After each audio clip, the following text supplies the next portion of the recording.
Assalamualaikum warahmatullahi wabarakatuh.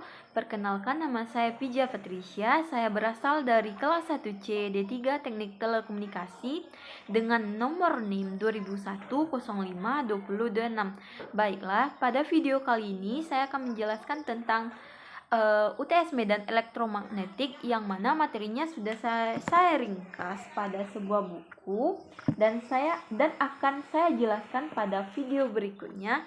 Jadi silakan ditonton. Assalamualaikum warahmatullahi wabarakatuh.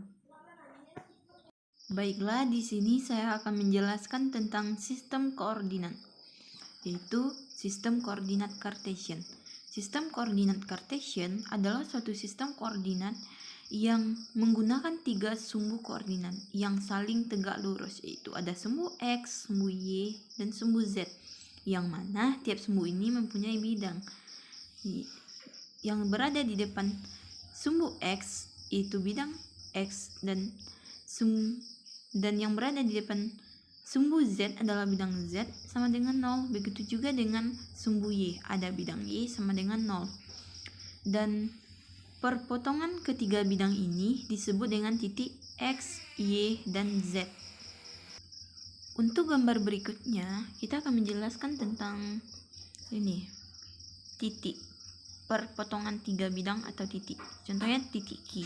Dia berada pada 2 satuan pada sumbu X, 2 satuan pada sumbu min Y, kemudian 1 satuan pada sumbu Z. Begitu juga dengan titik P.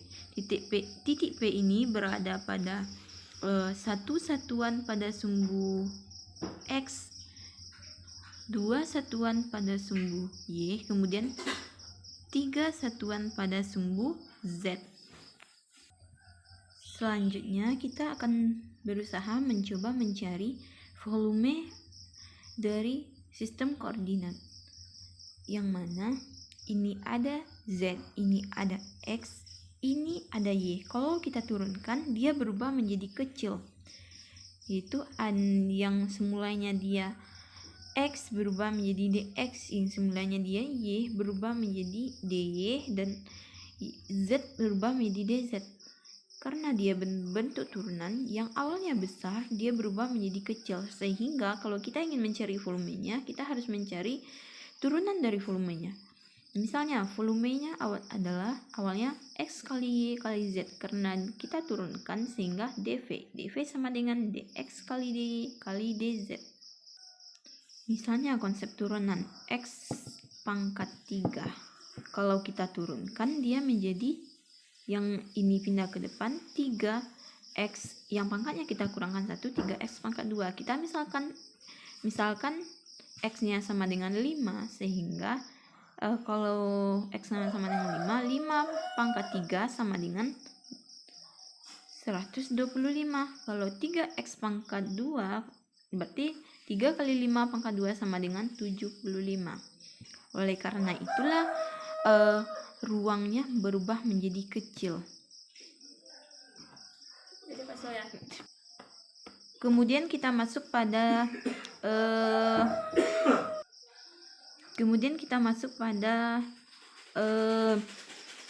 mencari rumus jarak antar titik. Misalnya ini ada titik P dan ini ada titik P absen. Kita ingin mencari jarak antar titik P dengan titik P absen. Kita misalkan ini sebagai L, ini sebagai L2. Awalnya kita mencari L terlebih dahulu, yang mana ini tuh membentuk suatu sudut trigonometri. Rumus dari sudut trigonometri, misalnya ini adalah sisi miring, L adalah sisi miring, maka rumus dari sisi miring tersebut adalah L kuadrat sama dengan dx kuadrat ditambah dy kuadrat. Kalau kita ingin mencari L-nya saja, maka akar dari dx kuadrat ditambah dy kuadrat. Setelah kita mendapatkan nilai L, kita dapat mencari nilai L2, yang mana ini sebagai sisi sampingnya, ini sebagai sisi depan, kemudian ini sebagai sisi miring. Nah, pada L2 ini juga berlaku hukum trigonometri. L2 kuadrat sama dengan L1 kuadrat ditambah DZ kuadrat. Yang mana L1-nya sama dengan akar dari DX kuadrat ditambah DY kuadrat. Sehingga L1 sama dengan akar dari dx kuadrat ditambah dy kuadrat ditambah dz kuadrat. Kemudian yang ini itu kita kuadratkan lagi sehingga L2, kalau kita hanya ingin mencari L2, akar dari akar dx kuadrat ditambah dy kuadrat kita kuadratkan ditambah dz kuadrat. Sehingga L2 sama dengan akar dari dx tambah dy tambah dz. Yang mana L ini jarak antar titik, sehingga dari sini kita dapat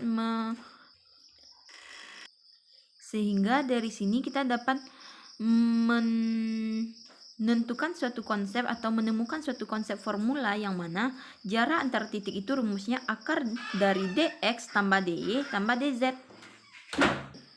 Oke, selanjutnya kita masuk ke komponen vektor dan vektor satuan.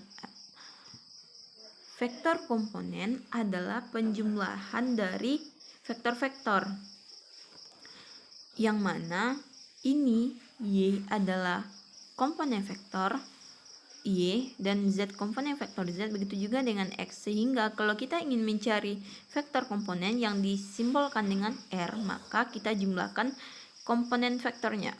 Kita jumlahkan X, Y, dan Z. Sehingga rumus dari vektor komponen adalah vektor X ditambah vektor Y ditambah vektor Z.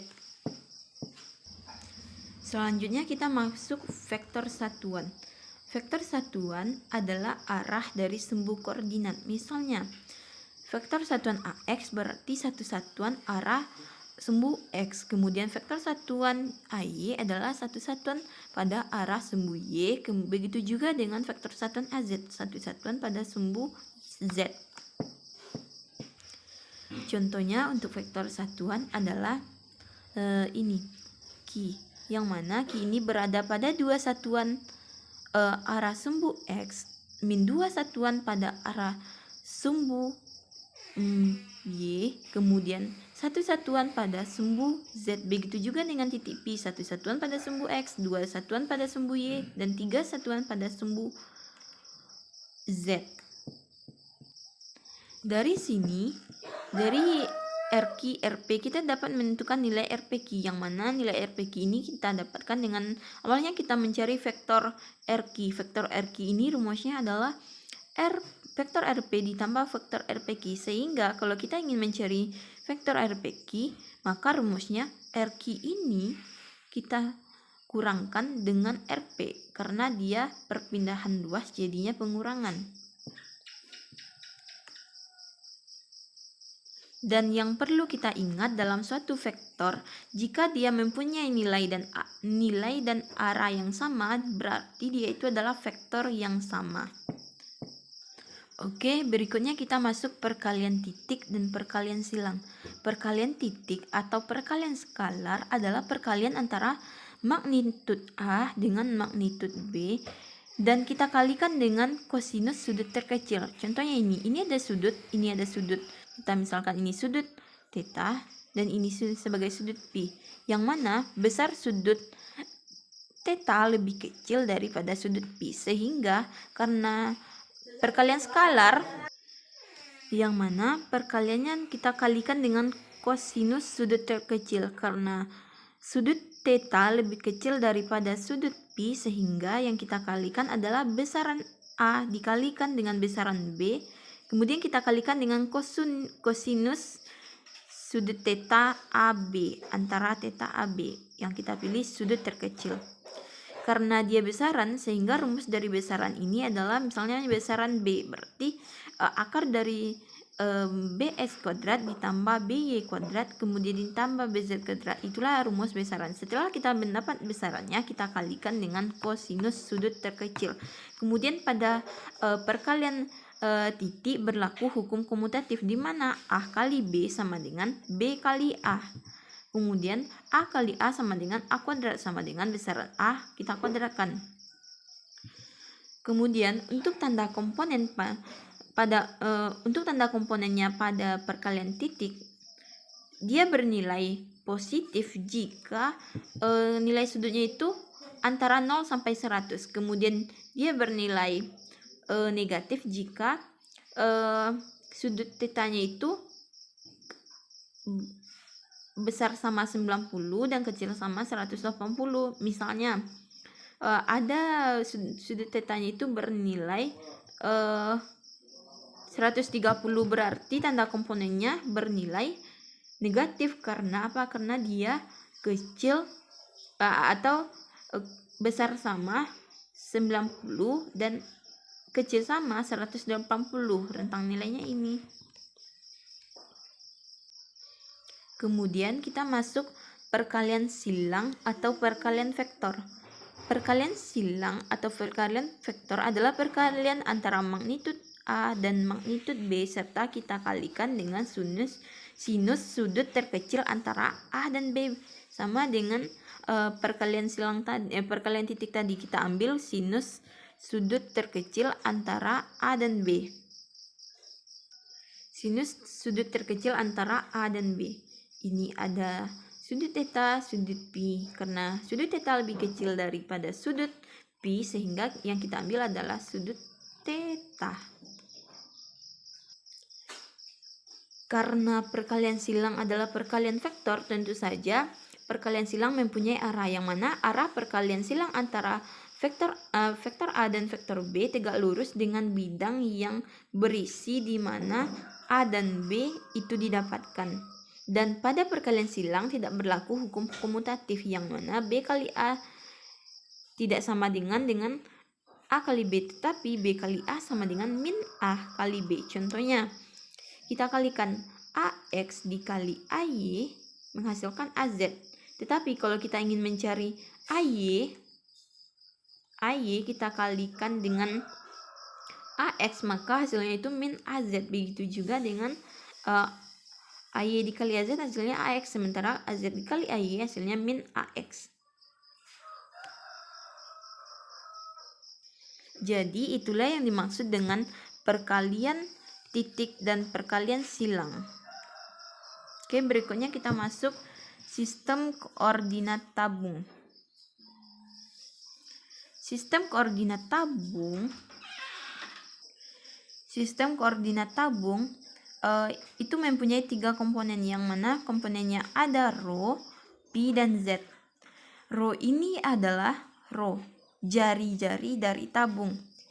Pi, besar sudut dari tabung. Kemudian Z, ini ada Z di sini. Z ini adalah tinggi dari suatu tabung. Sehingga apabila perpotongan dari ketiga komponen ini akan membentuk satu koordinat tabung, yang mana koordinat tabung ini arahnya keluar dan tegak lurus pada permukaan tabung. Dan pada koordinat tabung juga ada vektor satuannya, yang mana nama vektor satuannya adalah vektor satuan rho yang dilambangkan dengan A rho, A pi, kemudian AZ. Artinya satu satuan pada A rho, begitu juga satuannya pada A pi, AZ. Dan berikutnya pada vektor satuan kita dapat mencari volume diferensialnya. Itu volume diferensial dari koordinat tabung adalah pi diferensial rho diferensial pi, kemudian diferensial dz. Dan kalau kita ingin mengubah atau mencari nilai x, y, z, sementara yang diketahui pada soal adalah V rho dan Z, kita dapat mencarinya menggunakan rumus X.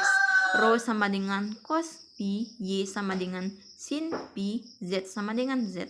Misalnya, ini adalah rho. Rho ini kita proyeksi, sudut ini kita proyeksi, sumbu ini kita proyeksikan sebagai X, ini sebagai Z, ini sebagai Y.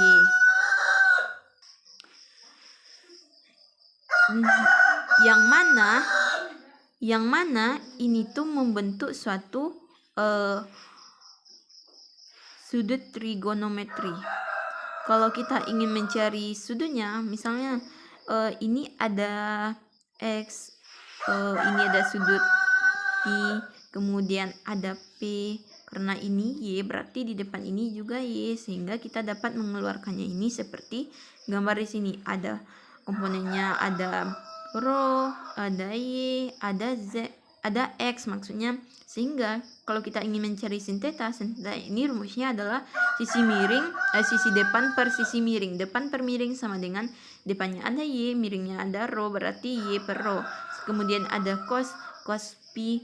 Kalau kita ingin mencari cos, berarti rumusnya adalah samping per miring. Sampingnya ada X, miringnya ada rho, berarti rumusnya adalah X per rho. Kemudian begitu juga dengan tan. Tan ini rumusnya adalah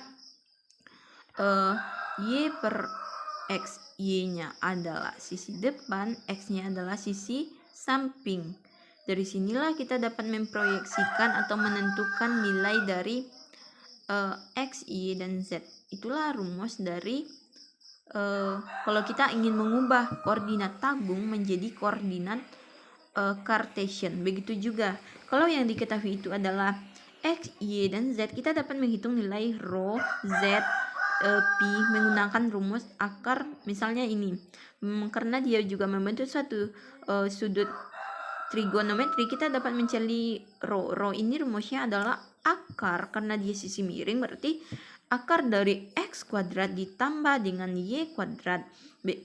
Karena dia Z tingginya sama, berarti tetap Z. Kemudian kalau kita ingin mencari sudut V, V itu adalah rumusnya tan V. Tan V itu misalnya tan P. Tan P berarti rumusnya, karena dia tan, kita ambil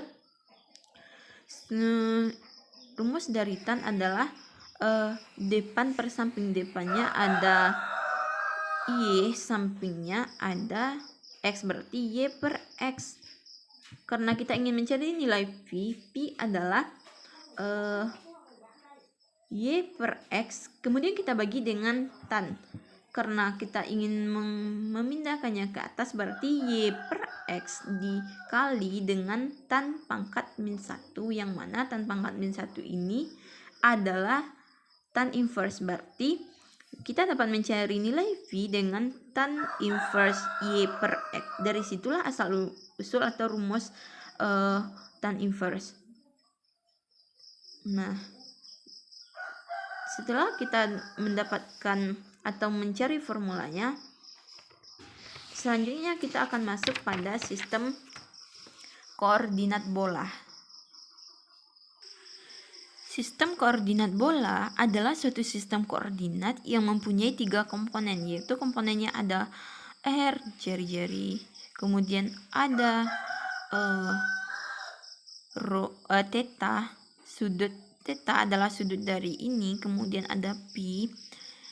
Komponennya ini apabila membentuk suatu pertemuan titik atau perpotongan 3 bidang, dia akan membentuk suatu koordinat bola.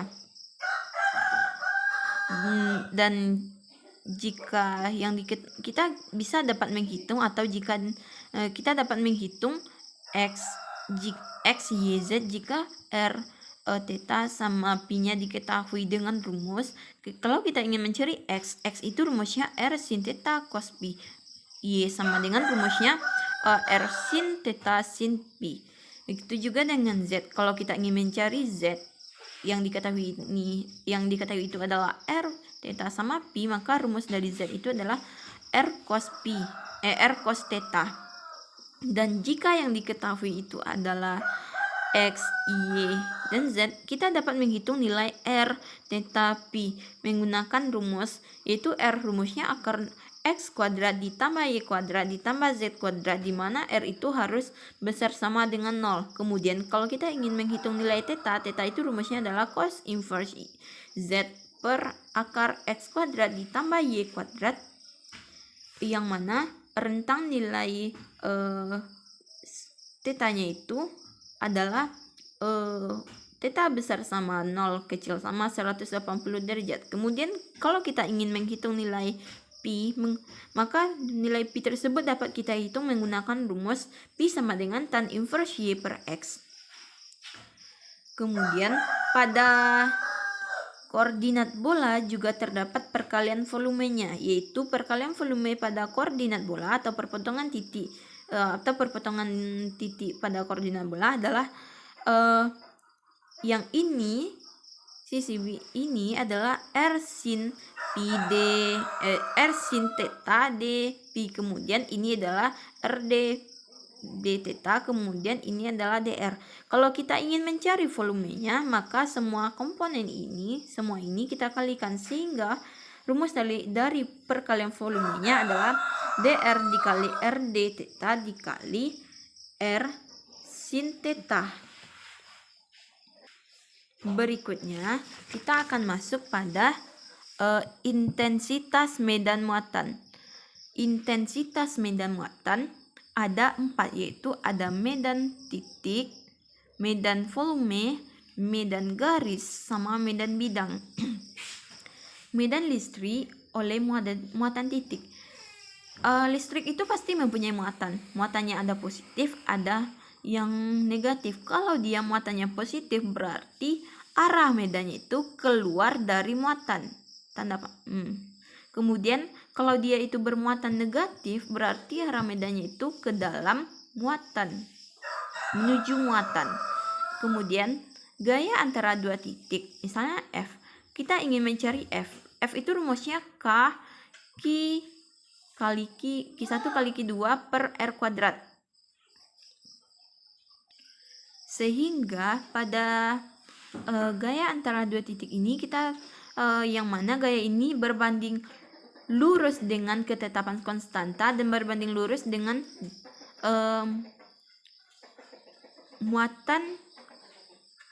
muatannya, kemudian berbanding terbalik dengan kuadrat jarak muatan tersebut, sehingga rumusnya adalah atau formulanya adalah F sama dengan K dikali Q1 kali Q2 per R kuadrat, yang mana